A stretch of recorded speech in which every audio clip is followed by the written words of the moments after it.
Happy Beer Fun Friday! It's Mr. Sparty here. Just drinking some coffee right now. So it's still, getting right around lunchtime right now.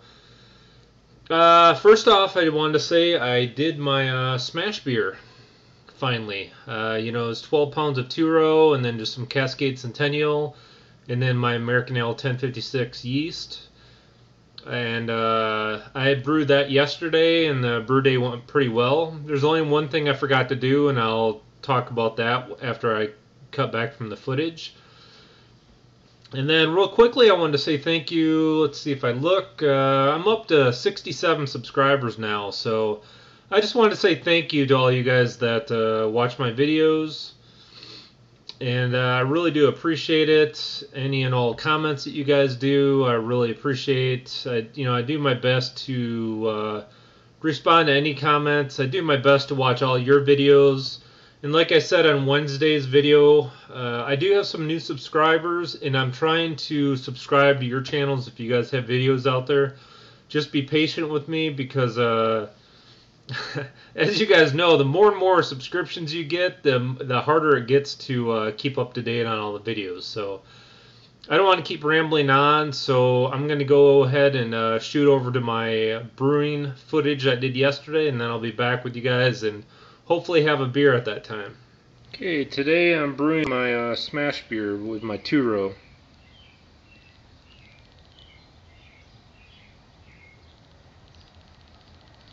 So right now I'm heating up my sparge water, if you can see that. Boy, I can't really tell how the lighting is for that.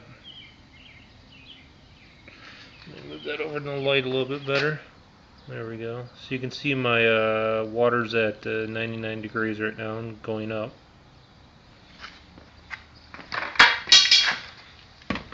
There's my pot. And then inside here is all my grains, and I'll cut over to some footage real quickly of just grinding that up real quick. We are grinding the grains for the smash beer.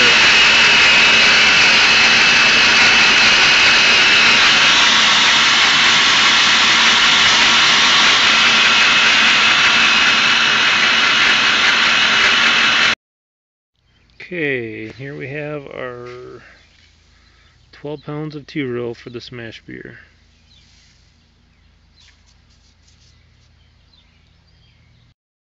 Of course, it's hot water. Catching up on a little YouTube while I'm brewing. Watching Craig Tube.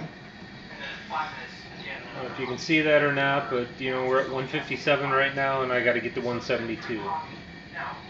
So still working on it. Okay. The strike water is at temp, so I'm going to dump it in the cooler and get the mash in. Alright, I just dumped all 12 pounds of my two-row in. Just going through and making sure I got no dough balls.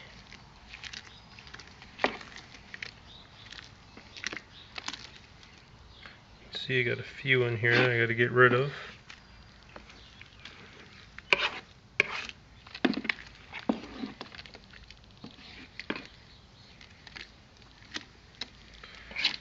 So I'm going to keep stirring this up a little bit longer and just make sure all the dough balls are gone, then I'll be back.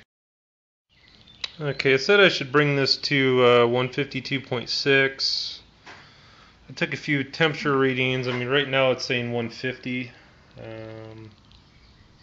For me that's close enough, so I'm going to start my 1 hour timer. I know I've showed this to you guys too before, this brewery timer. So just thought I'd show it again. There's my mash right there.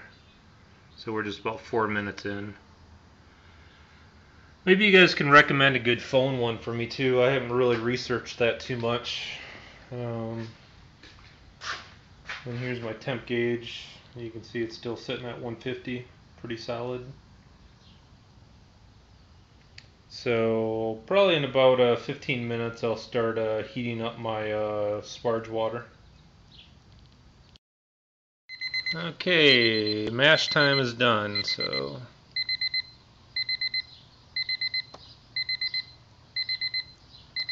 Ooh, that's buggy. There we go. Okay, so I'm going to start the Vorloff.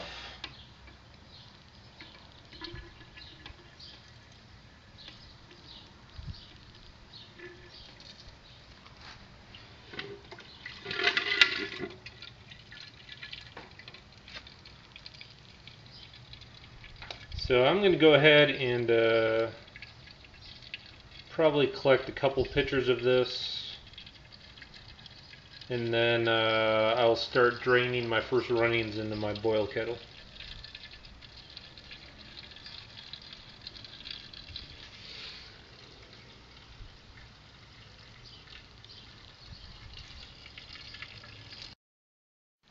Okay, I'm doing my batch sparge right now. I had to heat the strike water up to 183. So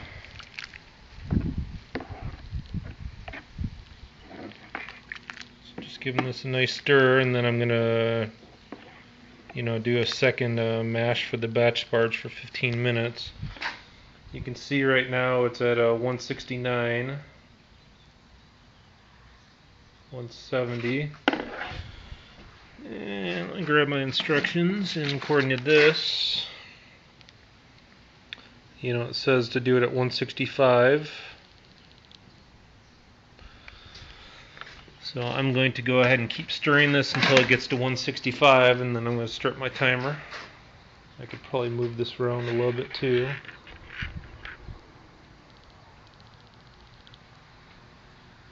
So it's still saying 170 there.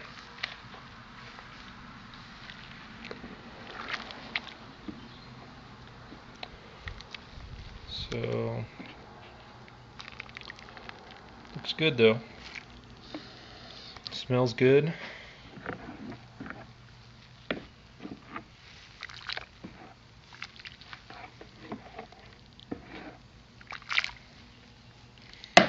Alright, let's see where we're at. It's saying 168.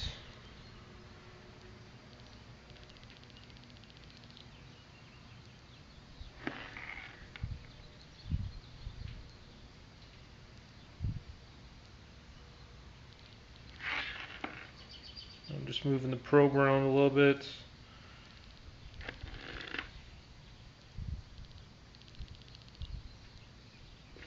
Alright. I think I'm going to just give this one last stir, and then I think we'll let this sit for 15 minutes, and then we'll do some more Vorloffs, and we'll do our second runnings. So let me get this timer going quickly.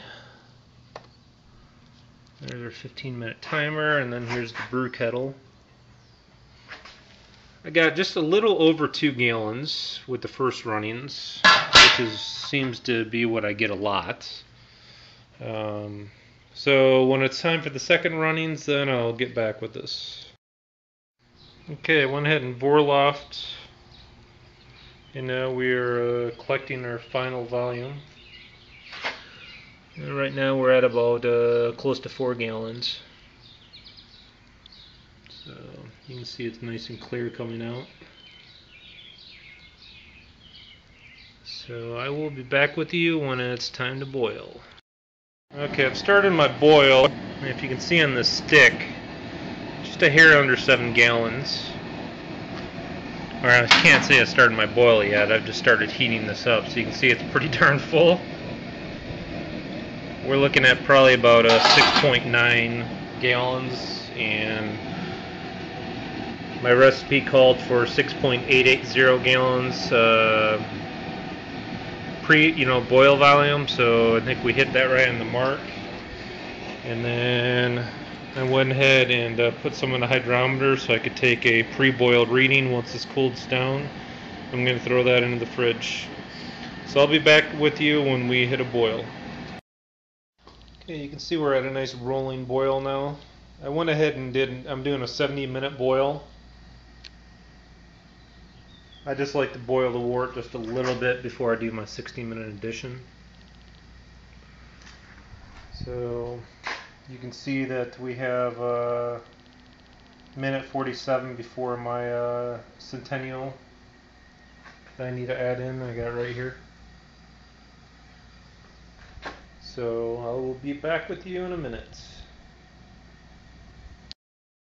Alright, so as you can see, it's time for the Centennial. This is 3/4 of an ounce. Let's get this added nice and slow since we have a pretty high volume in here still.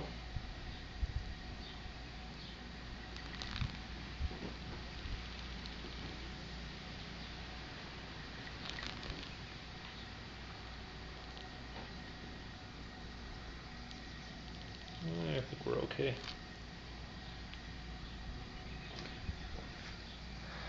Alright, just get this stirred in a little bit.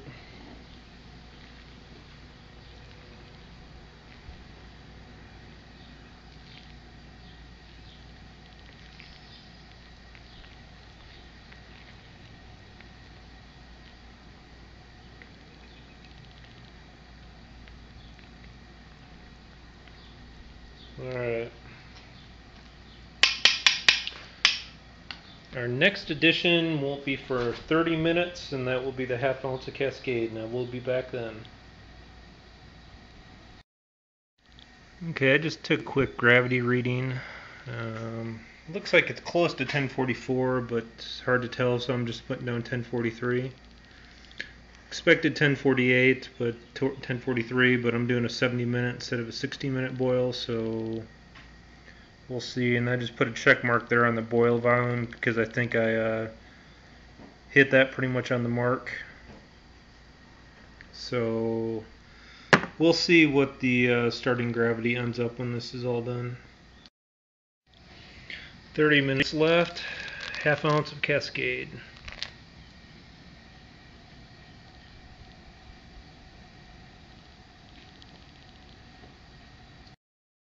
Okay, 15 minutes left. Let me grab this hose. Sorry about the video. Putting my wort chiller in. Just had to be careful. I just didn't want to get this hose too close to the burner. Just throw the hoses over this chair. So,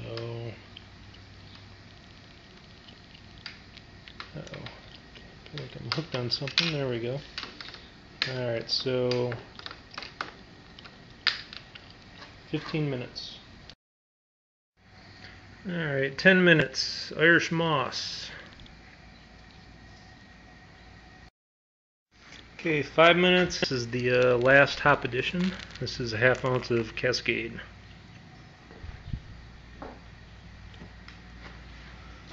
So we got 5 minutes left in the boil.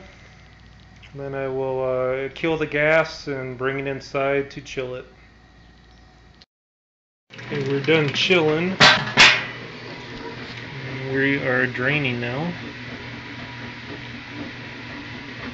So I'm just going to tip this up a little bit to make sure I get every last bit out.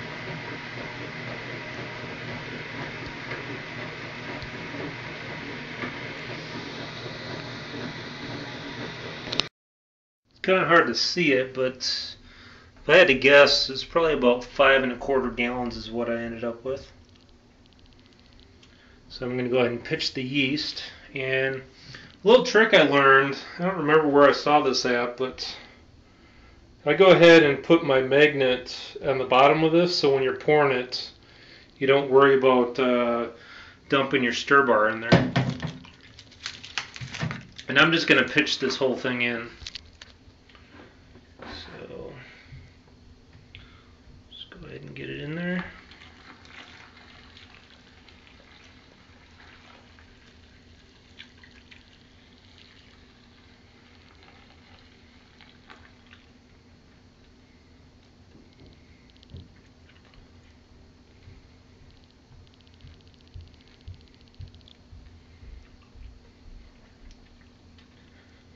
Get everything out that we can.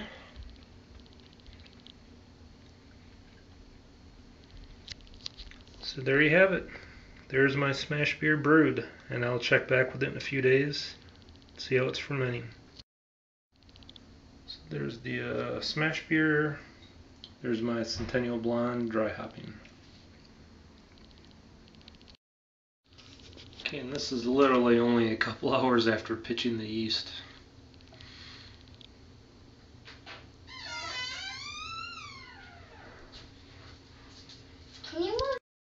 Okay, and here we are the next morning, so it's been less than 24 hours.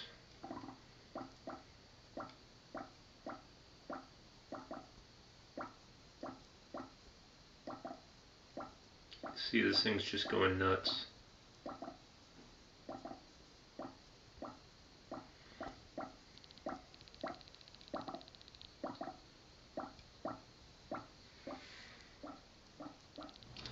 Alright, I hope you guys enjoyed that brew day footage. I'm sorry if it was a little long. It just, there's a lot to that stuff.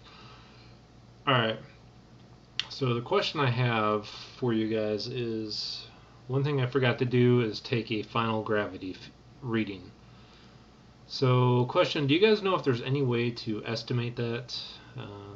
Let's say you go from 6.9 gallons down to, I'll just say 5.5 gallons in the boil, and you start off at 1043.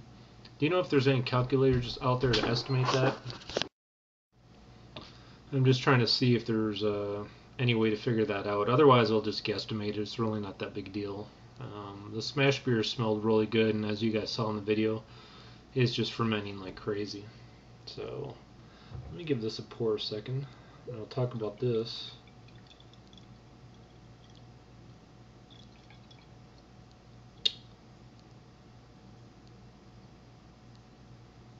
Alright, see if this is any better.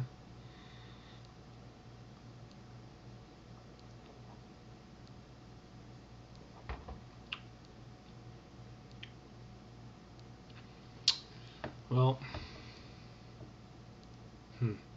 I don't know. It's only a little bit better.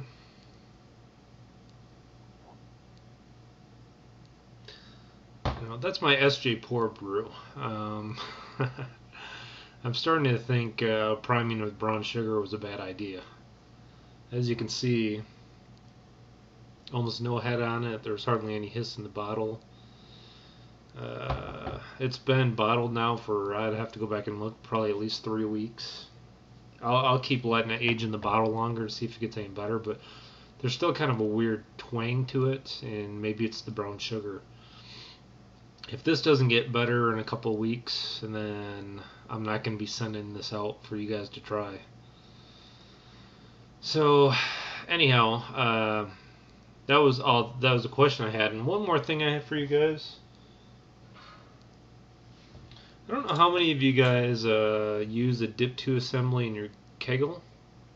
One thing I'm confused about is I disassembled this, and I understand there's this thing here that will basically lock onto the dip tube. So let me show you what I mean. So basically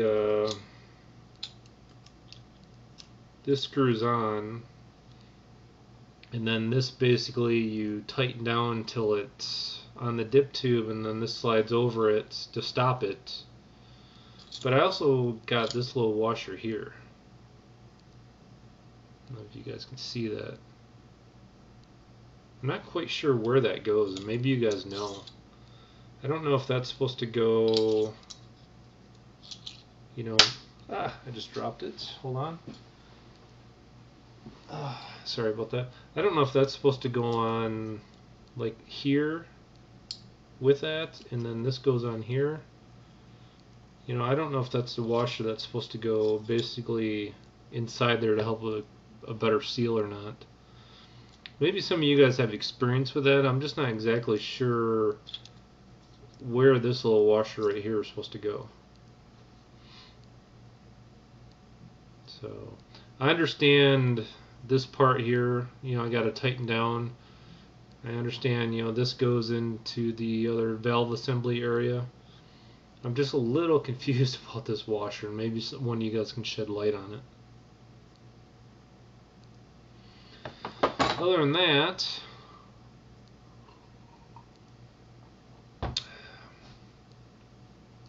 I'm going to try to choke down that beer. But I tried it about a week and a half ago and didn't like it at all. It seems like it's gotten a little bit better. I'll try it again in about a week or week and a half, and if it doesn't improve, I don't know what to say. It may just end up being a crappy beer that I got to choke down from time to time, but we'll see. Anyhow, happy Beer Fun Friday. Thanks for watching my video. Thanks to all my new subscribers. Please, if you get a chance, go out to Bubbles and Chalk, register, become part of that community. You know, there's a lot of great people out there and a lot of good stuff. So that's all I got. I will definitely watch some of your videos tonight. I'm going to try it again on CraigTube. I never have time to get on there on Justin TV to watch that, but maybe I'll try to get on there tonight. But anyhow, I don't want to ramble on too much longer. I know this video is long, and I'm sorry about that. It's just that brew, getting that in there took a lot of time. So other than that, I'll talk to you guys later. Cheers.